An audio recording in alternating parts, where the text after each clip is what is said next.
Before Donald Trump was in the Oval Office, he was in business. Every business. Gentlemen, Oreo has rejected my bid, so we lick race for it, right here with double stuffed gold. That's right. Our president likes his Oreos the way he likes his pants, double stuffed. So when Trump ran for president, it's no surprise that he saw dollar signs. During his campaign, candidate Trump paid businessman Trump nearly $12.5 million for expenses like airfare, office space, and meals.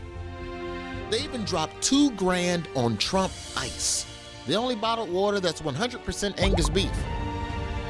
The grift was going great until the unthinkable happened. Donald J. Trump will become the 45th president of the United States. Which was a problem, because the president's job is to protect and defend the Constitution or whatever, not to get rich. So Donald Trump selflessly promised the nation that he would give it all up. My two sons are going to be running the company.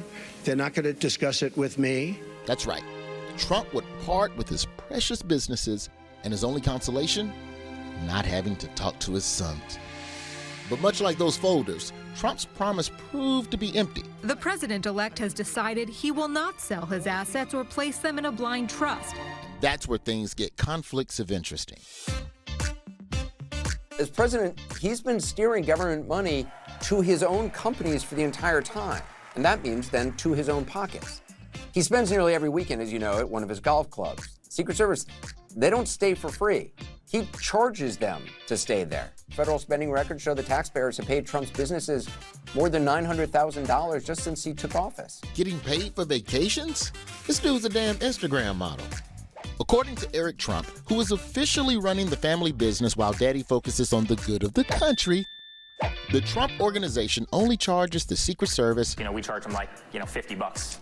like $50 a night for a hotel room. But according to the receipts, the real bill is more than $650, which means they're either being way overcharged or there's one Secret Service agent who absolutely loves Toblerone. But upcharging suckers who have to stay at his property is one thing. The big bucks are in visitors who choose to stay there. Because you never know when lining the president's pockets might be the thing to get him to rewrite federal policy in your favor. We know that foreign governments are spending money there in order to curry favor with the President of the United States. The Philippines, Kuwait, the government of Saudi Arabia through its lobbyists paid for 500 nights and rooms. And we've seen corporate clients do it too. T-Mobile, which needs approval for a big merger from the Trump administration, they've spent more than $195,000 on the rooms there. Yes, foreign governments and corporations are greasing the Trump's palms.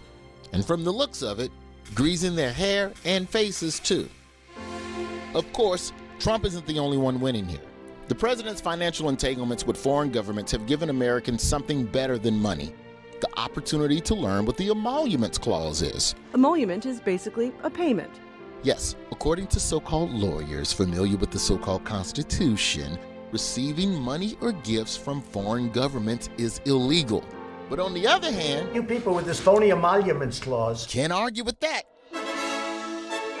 And even if Trump loses in November, he will still be the first president to literally rake in billions of dollars while serving in office. Never before has a living president earned this many dead presidents. I'm really rich. You certainly are now. And if the national economy is lying in ruins at his feet, at least Donald Trump finally found a business he could be successful at. If you're smart and persevere, there's a good chance you'll come out on top.